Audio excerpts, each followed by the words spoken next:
வணக்கம் மக்களே, இன்றைக்கி எதை பற்றி பார்க்க போகிறோம் அப்படின்னு பார்த்தீங்கன்னா, வித்தியாசமான முறையில் மஷ்ரூம் ரைஸ் எப்படி செய்கிறது அப்படின்னு தான் பார்க்க போகிறோம். இந்த காளான் ரைஸ் வந்து ஒரு விதமான வித்தியாசமாக செஞ்சுருக்கோம்.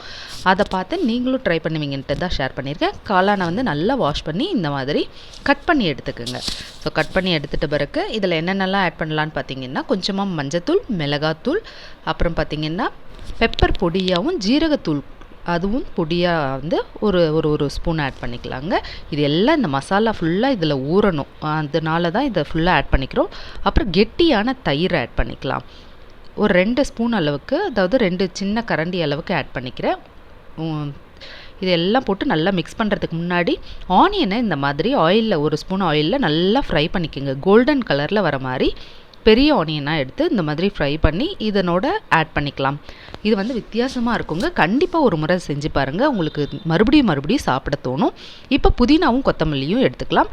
தேவையான அளவு சால்ட்டும், அப்புறம் இஞ்சி பூண்டு பேஸ்ட் இருக்கு இல்லைங்களா, அதையும் ஆட் பண்ணிக்கலாம்.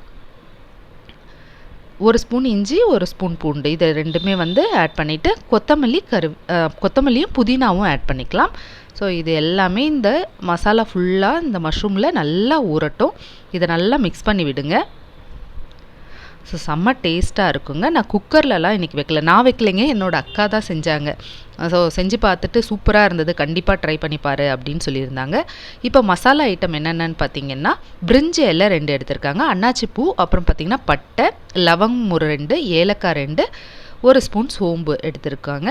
இது எல்லாமே இந்த ஆயிலில் போட்டு இப்போ மறுபடியும் ஃப்ரை பண்ண போகிறோம். இப்போ இதெல்லாம் நல்லா ஊற ஆரம்பிச்சிடுச்சு, கொஞ்சம் நேரம் இருக்கட்டும். அரிசியும் ஊற வச்சு எடுத்தாச்சு, பாஸ்மதி அரிசி தாங்க. ஸோ இது எல்லாமே நல்லா வாஷ் பண்ணி எடுத்துக்கோங்க. நீங்கள் நார்மலான அரிசியில் கூட செஞ்சு பாருங்கள். பட் இதுக்கெல்லாம் பார்த்திங்கன்னா ஜீரா ரைஸ், அப்புறம் பாஸ்மதி ரைஸ் இந்த மாதிரினா இன்னும் டேஸ்ட்டாக இருக்கும். ஸோ ஆல்ரெடி நம்ம ஆனியன் ஃப்ரை பண்ண ஆயிலே நம்ம வந்து 2 ஸ்பூன் அளவுக்கு நெய் ஆட் பண்ணிக்கலாம். இப்போ இந்த மசாலா ஐட்டம் ஃபுல்லாக இந்த ஆயிலில் ஃப்ரை பண்ணுறதுக்கு போட்டுடலாங்க. இதில் வந்து இந்த வானலில் வந்து பத்தாது, ஃப்ரை பண்ணுறதுக்கு மட்டும் இதில் வச்சுட்டு அதுக்கப்புறமா வேறு பாத்திரத்தில் நம்ம ஷிஃப்ட் பண்ணிக்கலாம். இது குக்கரில் வைக்கல. ஸோ நீங்கள் குக்கரில் வைக்கிறதா இருந்தால் ரொம்ப நேரம் வந்து அரிசியை ஊறவும் வைக்காதீங்க. அது மட்டும் இல்லாத இதில் செய்யும் போது நல்லா உதிரியாக வந்திருந்தது. இப்போ பொடியாக நறுக்குனா ஆனியன் எடுத்திருக்கோம். 2 ஆனியனை பொடியாக நறுக்கி இந்த மாதிரி நீளமாக கட் பண்ணி எடுத்துக்கோங்க.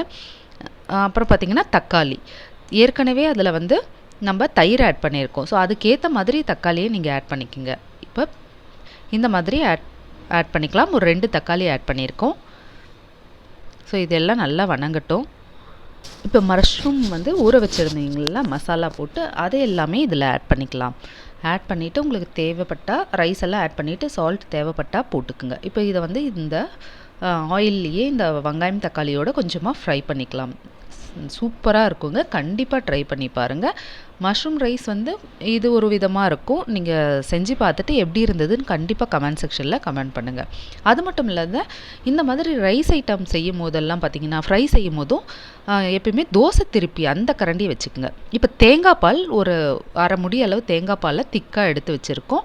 ஸோ இதை ஆட் பண்ண போகிறோம். நீங்கள் ஒரு முடி தேங்காய் பால் எடுத்திங்கன்னா தண்ணி கம்மியாக்கிக்கோங்க.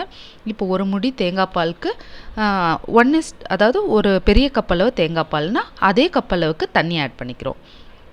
ஸோ இதை வந்து இந்த மசாலாவில் ஆட் பண்ணிடலாம். ஒரு கிளாஸ் அரிசிக்கு 1 கிளாஸ் தண்ணி, 1 கிளாஸ் திக்கான பால் ஆட் பண்ணிக்கலாம். பட் நாங்கள் வச்சது 1.5 கப்புக்கு மேலே வச்சதுனால தண்ணி வந்து கொஞ்சம் மிச்சமாக ஆட் பண்ணியிருக்கோம். அரிசி கொஞ்சம் அதிகன்றதுனால நீங்கள் கரெக்டாகவே ஆட் பண்ணிக்கிங்க. ஒரு சிலர் ரொம்ப நேரம் அரிசி ஊற வச்சிட்டிங்கன்னா அது வந்து கொஞ்சம் குழைய ஆரம்பிச்சிடும், உடையவும் ஆரம்பிச்சிடும். அதனால் ரொம்ப வந்து கிண்டக்கூடாது போட்ட பிறகு. இப்போ சால்ட், காரம்லாம் செக் பண்ணிக்கோங்க. கொஞ்சமாக இப்போ கரம் மசாலா ஆட் பண்ணிக்கலாம். ஸோ ஒரு ஸ்பூன் அளவுக்கு கரம் மசாலா ஆட் பண்ணி இப்போ நாங்கள் பாத்திரத்தை மாற்றிட்டோம். இதிலே தான் நான் அரிசி போட்டு வேக வைக்க போகிறோம். ஸோ நம்ம வந்து பாஸ்மதி ரைஸை நல்லா வாஷ் பண்ணி தண்ணியெல்லாம் வடிச்சிட்டு அதுக்கப்புறம் இதில் ஆட் பண்ணலாம். இதில் ஆட் பண்ணி நல்லா இதை கிண்டிட்டு மூடி போட்டு வச்சிடலாம். சூப்பராக வெந்துருச்சு பாருங்கள்.